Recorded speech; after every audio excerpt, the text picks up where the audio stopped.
Join me as I take on the challenge of starting my own business from scratch in 2025 and see if I can make it as an entrepreneur. Entrepreneurship. It's a buzzword that's thrown around a lot these days. But what does it really mean? To me, it's about taking ownership of your ideas, being willing to take risks, and creating something from scratch. And in today's rapidly changing economy, I believe it's more important than ever to be your own boss and create your own opportunities. Many people think that entrepreneurs are born, not made. They believe that you need some kind of special gene or innate talent to be successful. But I'm here to tell you that's just not true. The truth is, anyone can be an entrepreneur, regardless of their background or education. The key is to be willing to learn, adapt, and put in the hard work. So what does it take to be a successful entrepreneur in 2025?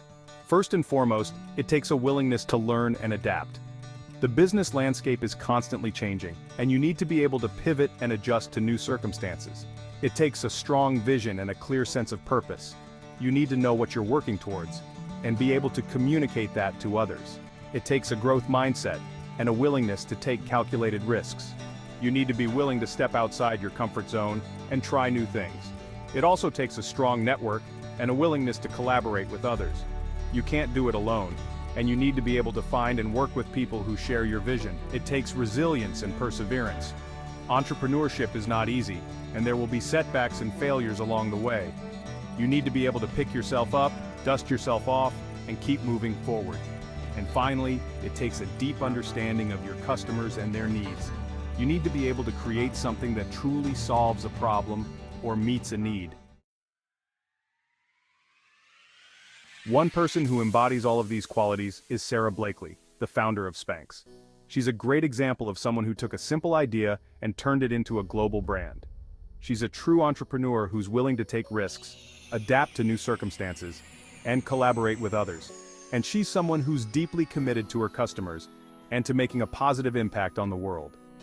Sarah's story is inspiring because it shows that anyone can be an entrepreneur, regardless of their background or education. She didn't have an MBA or a degree in business. She didn't have any experience in the fashion industry, but she had a great idea, a strong vision, and a willingness to work hard and take risks. And that's what it takes to be a successful entrepreneur in 2025. In conclusion, entrepreneurship is not just about making money or being your own boss. It's about creating value, solving problems, and making a real impact on the world. It takes a willingness to learn and adapt, a strong vision and sense of purpose, a growth mindset, resilience, and a deep understanding of your customers. If you're willing to put in the work and take the leap, I believe anyone can be a successful entrepreneur in 2025. Thanks for watching, and I'd love to hear from you in the comments below. What's your entrepreneurial aspiration, and what's holding you back from taking the leap? Don't forget to check out my other videos on business strategies and entrepreneurial journeys, and I'll see you in the next one.